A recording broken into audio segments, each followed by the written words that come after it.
I'm now joined here in Ankara by Omer Ozkizilcik.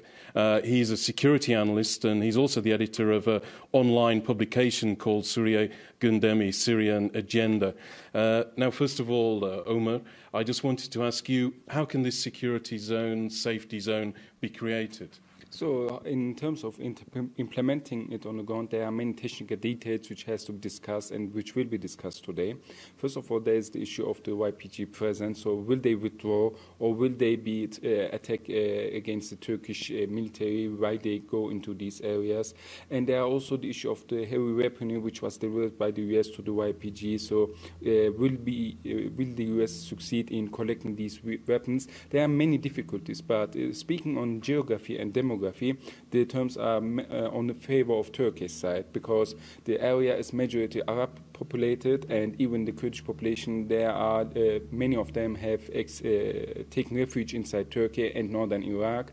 And we also know that the geography is a flat terrain where Turkey's military operation will be easy, and a resistance from the YPG terrorists would be very hard for them to conduct actually. And we also know that the two Kurdish small entities in Ain al-Arab and Kamishli are the small parts of these safe zones. So the most majority of this safe zone will be established in Arab areas. So we have to see how this will evolve. And I think the US has also needs to take action, and they need to enforce YPG to withdraw, or they have to accept that Turkey will eliminate this threat. Now, Turkey has said it'd like to see some logistical help from the United States and also financial help. Now, judging by Donald Trump's previous actions, he's always looking for value for money and things and looking at the cost of everything. How successful do you think Turkey will be to get this financial help from the United States? So first of all, there was a budget projection by the Pentagon which accounts 550 million US dollars. So this was expected to be spent in 2019. And now we see that there are many chains US will withdraw. So I think there is already money which the US is separated for this operation. And I also think the logistics support is more like handing over the US military bases inside northern Syria to Turkey, cooperating this process, having a huge exchange in military and intelligence for this safe zone. And in financial terms, I think not only the US but also the European Union and Gulf states can also have their share because if the region don't get stabilized, there will still be an opportunity for Daesh to re-emerge. And to stop this, Turkey and the entire international community needs to establish stability in these areas, like in Euphrates Strait areas where Daesh has no presence and even their sales was eradicated.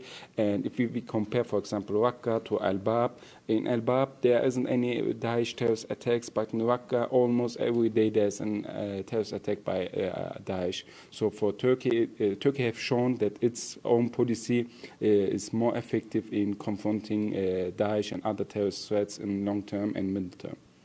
I just wanted to ask about the problems with setting up this safe zone because from Turkey's point of view, this should be an area where the YPG is not present. It has no influence or control in this area. But at the same time, the US is saying it wants to help protect the YPG terror group, which it's been working with. So how can this safe zone come about and keep everybody happy? And also, where would the YPG go if it's not in this safe zone?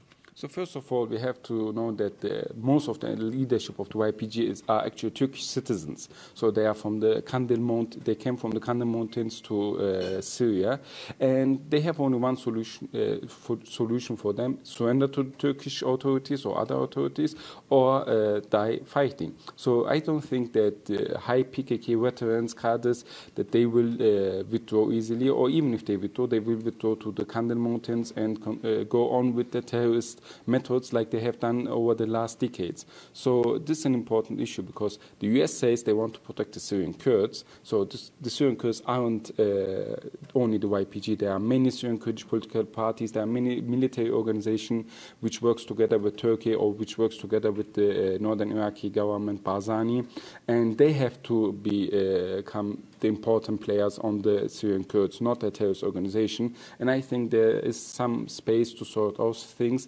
And also the YPG itself, it's not entirely voluntary group. It's forced concepts mainly, and these forced concepts will hugely likely surrender and lay down their arms, and I don't think that they will cooperate and work for the PKK in the future. Okay, Omer, thank you very much for that. The negotiations just getting underway over this safe zone, and hopefully we'll find out over the next few weeks and months if this idea is going to get off the ground and how it will be actually set up. Back to you in the studio. Okay, Andrew, thanks so much for that.